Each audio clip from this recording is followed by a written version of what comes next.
Hello, my name is Austin Habish, the founder of Think Catholic, and you're listening to the Summa podcast, where we study St. Thomas Aquinas' Summa Theologiae in a way simple and insightful for anyone to understand.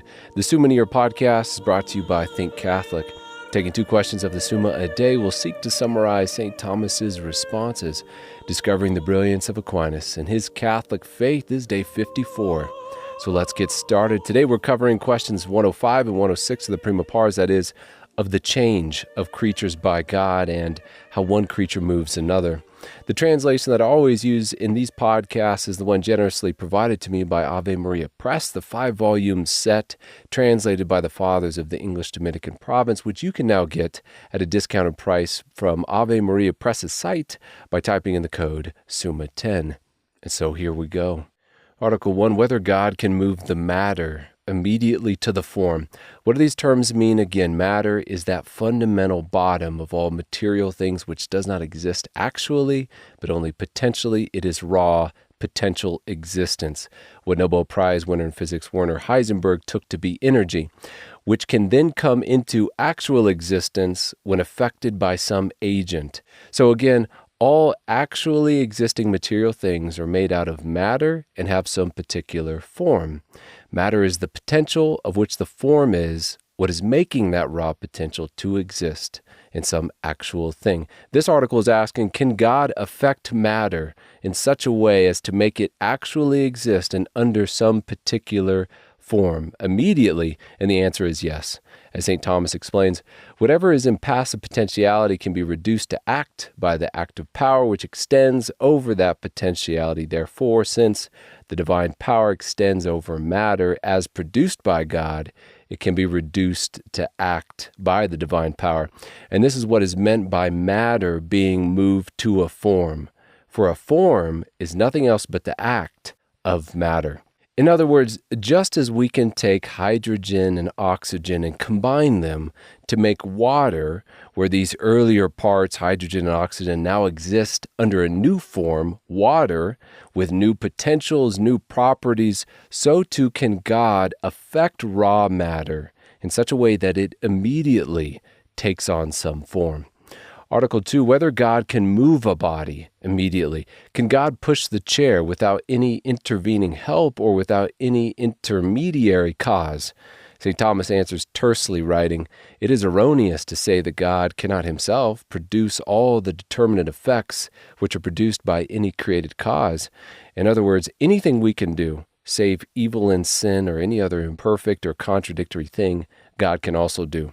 If I can push the chair and an angel can push the chair without having a body, then so too can God." Aquinas will then say more on what we term natural motion and natural place, which are fascinating topics beyond our intended purpose of this series, which is to convey the gist of St. Thomas. But I would refer the listener to the works of Dr. Thomas McLaughlin on both of those topics, especially as they bear on our contemporary understanding of gravity. Article 3, whether God moves the created intellect immediately. Aquinas responds, God so moves the created intellect inasmuch as he gives it the intellectual power, whether natural or superadded, and impresses on the created intellect the intelligible species and maintains and preserves both power and species in existence. So breaking that down, Aquinas is saying first that God is the cause of our ability to understand as our creator, as well as our ability to understand him in the beatific vision by a superadded grace, if we end up in heaven. Second, he is also the cause of the things we understand by being the cause of their essence, which was in his mind before he created the world, and it is the likeness of that essence specifically which informs our mind when we understand a thing. And if that process sounds unfamiliar, I check out episodes 41 and 7. And then finally, God moves the created intellect by preserving itself and everything else included in this process of understanding in existence. In these ways, both immediately and mediately, God can be said to move man's intellect. Article 4, whether God can move the created will. As it is written in the letter to the Philippians, chapter 2, "My beloved, as you have always obeyed, so now, not only as in my presence, but much more in my absence, work out your own salvation with fear and trembling, for God is at work in you, both to will and to work for his good pleasure. St. Thomas responds to this article succinctly, writing, "As the intellect is moved by the object and by the giver of the power of intelligence, so is the will moved by its object which is good and by him who creates the power of willing." So just like the proper object of sight is color, which is what the faculty of sight is directed towards seeing, so too the proper object of the will is goodness. Everything we choose under the aspect of it being good. Like everything we see under the one aspect of it being colored. And because we do not encounter goodness itself in this life, our will remains free to will or not to will any of these particular limited created goods which are around us. But when we know God as he is in himself, when we encounter goodness itself, we will also naturally will or love him, because that is what our will is made for. Goodness itself, it is the object of our will.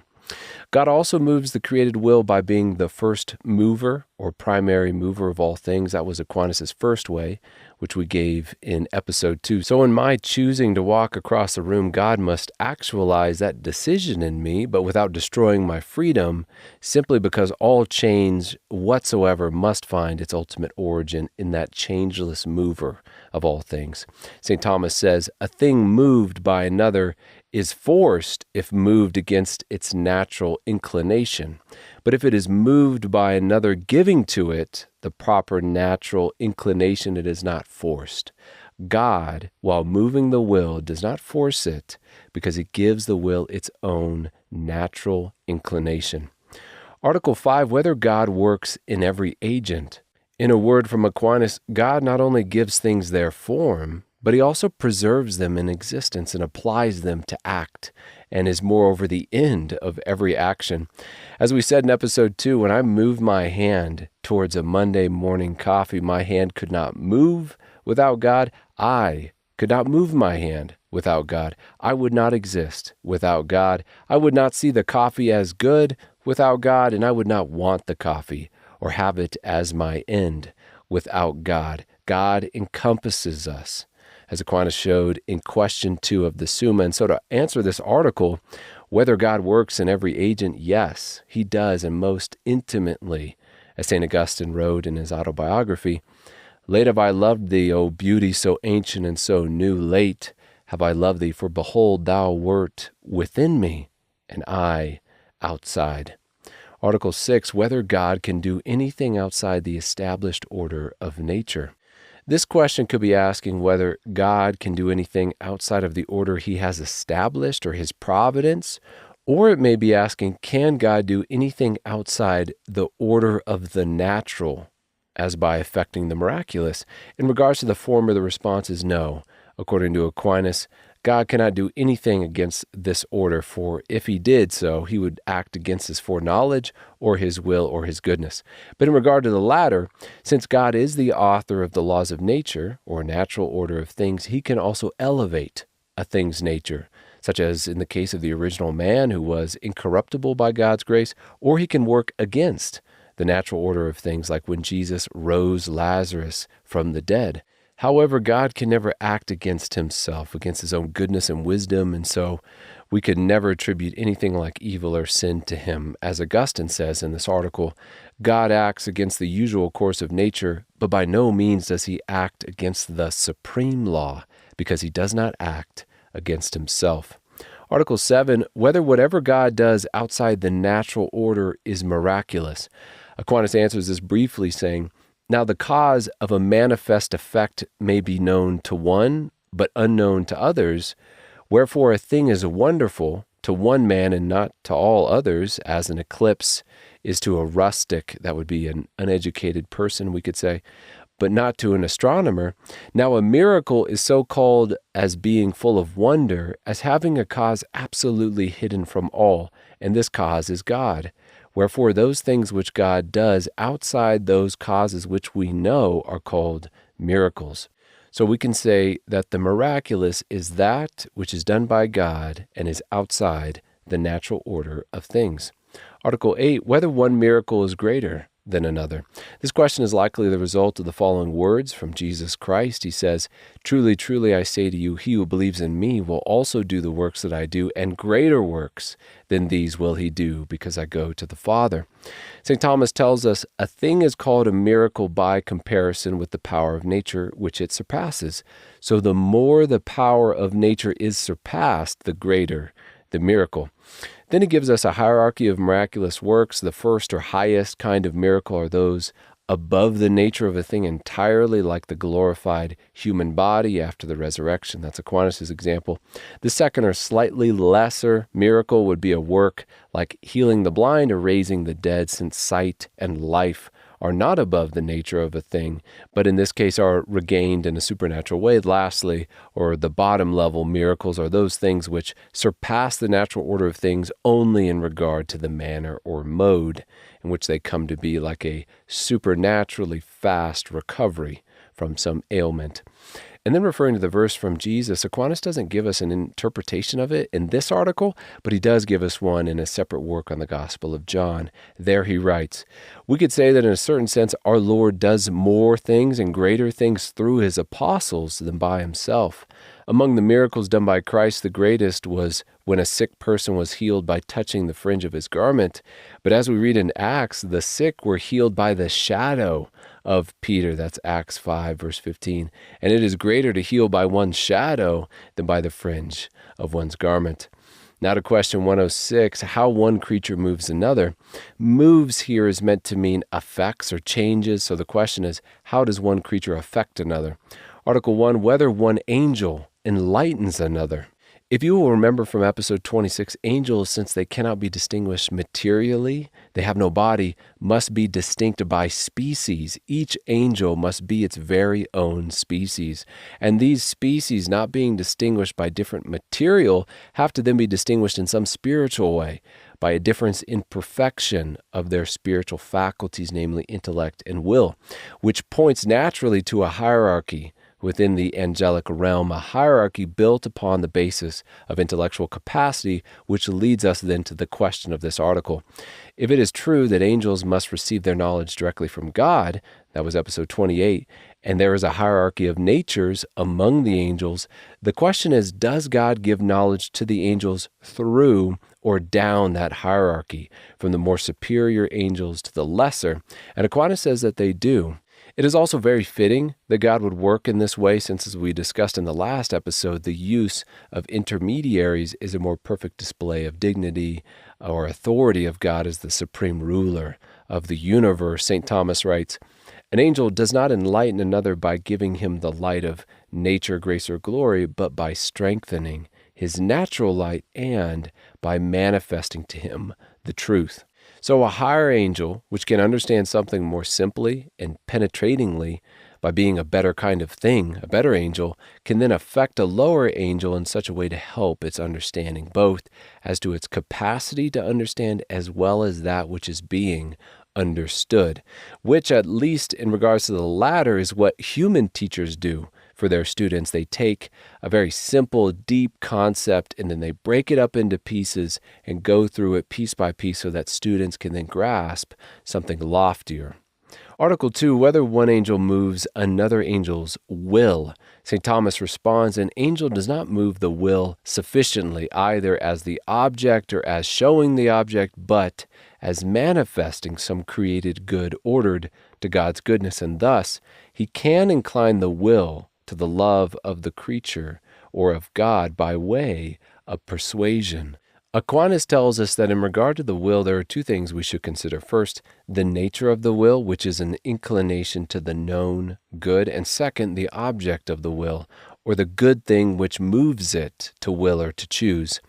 In regards to the first, an angel cannot affect the inclination of another angel's will, which is to goodness in general, because that inclination has been given by God.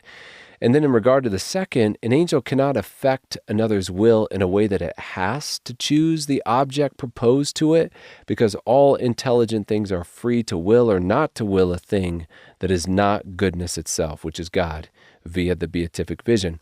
But an angel can affect another angel's will by proposing some other created good to it intellectually, which the angel can then will or not will. This is what Aquinas means by persuasion. Article 3, whether an inferior angel can enlighten a superior angel. St. Thomas answers in the negative and argues this way. The inferior angels never enlighten the superior, but are always enlightened by them. The reason is because, as above explained, one order is under another as cause is under cause, and hence, as cause is ordered to cause, so is order to order. So among men, even though there is order, whether in the family or in the state, in which superiors can learn from their inferiors, since angels receive their knowledge from God, and not through the senses, the order in which God has ordained to give that knowledge is the order it must necessarily follow, and that order is from the superior to the inferior. As Dionysius says, this is the divine unalterable law, that inferior things are led to God by the superior. Article 4, whether the superior angel enlightens the inferior as regards all he himself knows. In this article, we receive one of the most profound spiritual and metaphysical axioms there is, in my opinion. And we've seen it before in episode 4 on God's goodness, but it's worth mentioning here as well.